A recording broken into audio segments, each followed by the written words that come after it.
জান্নাতে যাওয়ার জন্য দুটি শর্ত, একটা ঈমান আর একটা আমল। এখন ঈমান নিয়ে মরবেন, জান্নাত কনফার্ম, সাথে আমল থাকলে হবে।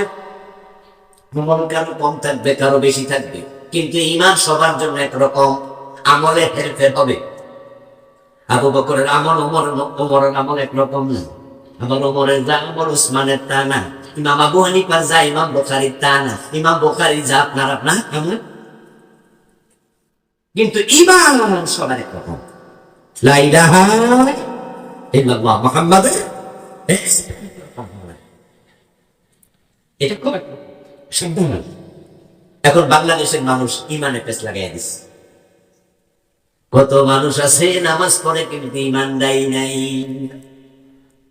কারণ মসজিদে গিয়ে আল্লাহরে সিজদা দেয়, আবার মাজারে যাইয়া পীরের পায়ে সিজদা দেয়। এমন নামাজিও আছে না নাই? পীরের পায়ে সিজদা দেয়, এরকম ঘটনা কি পাথর দিয়া কি আছে? কি কিছু আছে? আছে, নাউযুবিল্লাহ নাউযুবিল্লাহ, খুব সাবধান। মাজারে সিজদা দেয়, শাহজালাল রাহমাতুল্লাহ আলাইহি, শাহ করিম রাহমাতুল্লাহ আলাইহি, এমন আল্লাহর প্রিয় বান্দাদের মাজারে যায় পর্যন্ত সিজদা দেয়। আমার চোখ সাক্ষী, শাহ করিম মাজারে আমি সিজদা দেখেছি।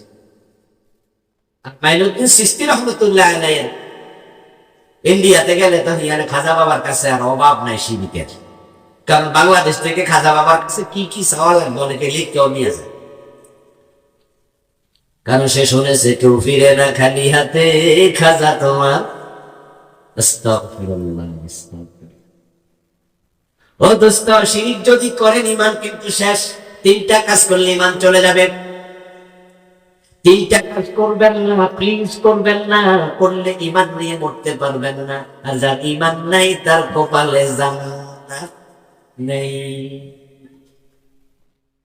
ঈমান এত দামি জিনিস, আমল যদি কম থাকে, ঈমান থাকলে জান্নাত নিবেই। কারণ কোন ঈমানদারকে আল্লাহ চিরস্থায়ী ভাবে জাহান্নামে দেবেন না। ঈমানের গুরুত্ব এতটাই বেশি যে এটা থাকলে জান্নাত একদিন না একদিন পাবে না। তবে কথার অর্থ এই না যেহেতু একদিন না একদিন পাবই, তা গুনাহ কিছু করে লই না, কারণ জাহান্নামের শাস্তি ভোগ করার মতো সামর্থ্য দুনিয়ার কোন মানুষের। ঈমান থাকলে জান্নাত পাবে, তার দলিল আল্লাহ হাবিবের হাদিস। রাসূলুল্লাহ সাল্লাল্লাহু আলাইহি ওয়াসাল্লাম বলেছেন, ইন্নী লা আরিফু মান ইয়াদখুলুল জান্নাতা আখিরা, ইন্নী লা আরিফু মান ইয়াখরুজু মিনান নারি আখিরা, ফাইন্নাহু ইয়াখরুজু মিনান নারি হাবওয়া। আমি ওই ব্যক্তিকে চিনি যে সবার পরে জান্নাতে ঢুকবে, যে জান্নাতে ঢুকার সাথে সাথে জান্নাতের দরজা লাগিয়ে দেয়া হবে, আর নতুন করে কেউ জান্নাতে ঢুকতে পারবে না। এই লোকটা ছিল জাহান্নামে। ফাইন্নাহু ইয়াকুনু হুমামা, ঈমান ছিল কিন্তু আমল ছিল খারাপ, তাই জাহান্নামের আগুনে জ্বলতে জ্বলতে সেই অঙ্গার সম হয়ে গেল। লাকড়ি জ্বালাইলে কি হয়? কয়লা, কি অঙ্গার কয়লা হয়, সে কয়লা হয়ে যাবে। আল্লাহ তাআলা কোন এক সময় জান্নাতের জাহান্নামের ফেরেশতাদেরকে বলবেন, জাহান্নামের ফেরেশতারা, আখরিজু মিনান নার মান কানা ফি কলবিহি মিসকালু হাববাতিন মিন খারদালিন মিন ঈমান, যার অন্তরে সরিষার দানা পরিমাণ ঈমান আছে, তাকে জাহান্নাম থেকে মুক্তি দিয়ে দাও। আমি আল্লাহ জাহান্নামে মুমিনকে রাখবো না, এবং চূড়ান্ত ভাবে সবাই মুক্তি আমি দিয়ে দিলাম। এই আওয়াজ শোনার সাথে সাথে জাহান্নামের ফেরেশতারা জাহান্নামের ভিতরে ঢুকে খুঁজতে শুরু করবে, কার অন্তরে ঈমান আছে, জান আছে, তাকে তার ডানায় ধরে বের করে দেবে। সুবহানাল্লাহ। হাতের বাহুতে ধরবে আর বলবে, তুমি মুক্ত, তুমি মুক্ত, তুমি মুক্ত, বেরিয়ে যাও, বেরিয়ে যাও, বেরিয়ে যাও। যত ঈমানদার আছে সবাই জাহান্নামে। এবার ফেরেশতারা আল্লাহকে বলবে, আল্লাহ আপনার দায়িত্ব আমরা পালন করেছি। আল্লাহ বলবে, না, এখনো জাহান্নামে মুমিন আছে। ফেরেশতারা বলবে, আল্লাহ জাহান্নামে মুমিন পাইলা তো নাই, তো খোঁজাখুঁজি করে আবার বিচার করবে। আল্লাহ তাআলা তখন জাহান্নামের প্রধান ফেরেশতার নাম মালিক। মালিক ফেরেশতাকে ডেকে বলবেন, মালিক, জাহান্নামে একজন মুমিন আছে, তাকে বের করে নিয়ে আসো। মালিক ফেরেশতা জাহান্নামে যাবে, খুঁজে এসে বলবে, আল্লাহ আমি তো পাই না, কোন মুমিন জাহান্নামে নাই, সব কাফের। আল্লাহ বলবে মালিক জাহান্নামের দিকে কান পেতে শোনো। মালিক ফেরেশতা কান পাতবে, আওয়াজ আসবে সুবহান কুদ্দুসুন রব্বুনা ওয়া রাব্বুল মালাইকাতি ওয়ার রূহ। আল্লাহ বলবে শোনো, এই লোক জাহান্নামের আগুনেও আমারে রাব্বুনা বলে আমার পবিত্রতা ঘোষণা করছে।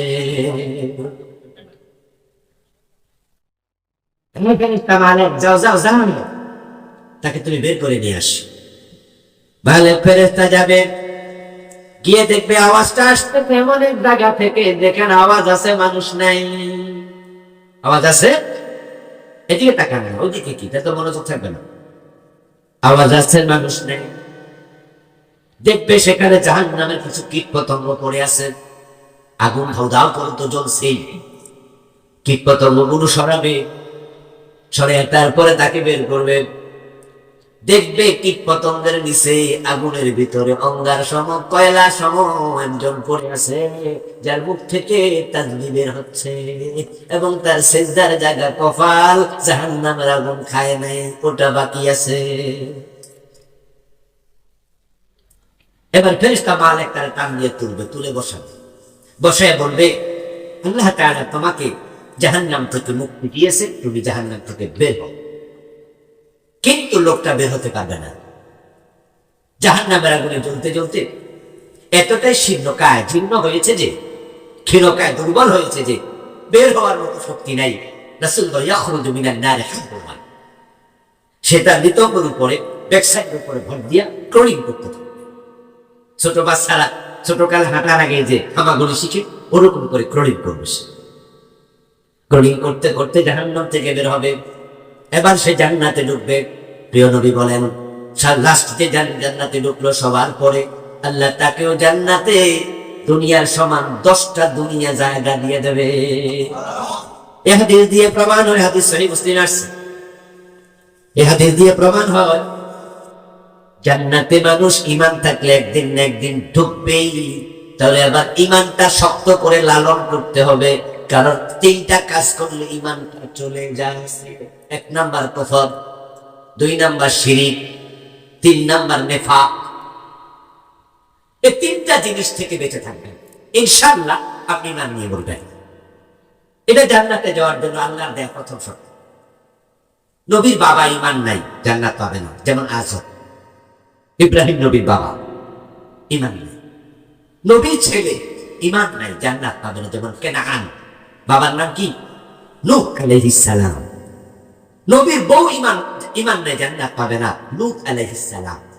নবীর আপন চাচা আবু তালেব, যিনি প্রিয় নবীকে 42টা বছর কোলে পিঠে করে আগলায় আছে, 42 বছর। রাসূলুল্লাহর বয়স যখন 8, তখন চাচা আবু তালেব ওনাকে কোলে নেন, বুকে জড়িয়ে নেন। কারণ জন্মের আগে বাবা নাই, 5 বছর বয়সে মা নাই, 8 বছর বয়সে দাদা নাই। বয়স 8 যখন, তখন চাচার কোলে আশ্রয় নিলেন। রাসূলের বয়স যখন 50, তখন চাচা আবু তালেব মারা যায়। 42টা বছর ভাতিজাকে আগলাইয়া রাখছে। কিন্তু আবু তালেব চিরস্থায়ী জাহান্নামী, কারণ তার ঈমান নেই। আমার বন্ধু, কিছু মানুষ আছে দেখবেন খুব কৃতজ্ঞ, ভালো মানুষ যারা, তারা কৃতজ্ঞ। আপনি যদি কাউকে দেখবেন ভালো মানুষ, একটু সামান্য হেল্প করছেন, সে আপনাকে থ্যাংক ইউ দেবে, ধন্যবাদ দেবে। 800 পয়সা আলা হলে আপনার দিকে পকেটে যদি বোঝে যে আপনি একটু গরিব, তাহলে পকেট থেকে কিছু টাকাও দিয়ে দেবেন। এবং যদি আপনি এমন লোকের হেল্প করেন, একটা সমস্যা করছে আমাদের চেয়ারম্যান সাহেব, যদি আপনি ওনাকে একটু হেল্প করেন, উনি কিন্তু আপনার প্রতি বিশেষ নজর দেবে। আপনি কোনো সময় কোনো চাকরির জন্য গেলে বলবে যে আসো ভাই, এটা একটু সামনে, যে কোনো বিপদে পড়ে গেলেন আপনাকে আগে লিখে দেবে, যাও তাকে আগে হেল্প করো। এটা কৃতজ্ঞ মানুষের অভ্যাস। আমার নবী মুহাম্মদ সাল্লাল্লাহু আলাইহি ওয়াসাল্লামকে যে চাচা 42টা বছর লালন পালন করছে, ধরে রাখছে, আগলাইয়া রাখছে, হাসরের ময়দানে কত উম্মতকে রাসূল সুপারিশ করে জান্নাতে নেবে, কিন্তু চাচাকে নিতে পারবে না। আমার রাসূলকে অকৃতজ্ঞ মানুষ, তো চাচারে নেবে না কেন? কারণ চাইলেও পারবে না, যার ঈমান নাই। হে নবীর বাবা হইয়াও লাভ নেই।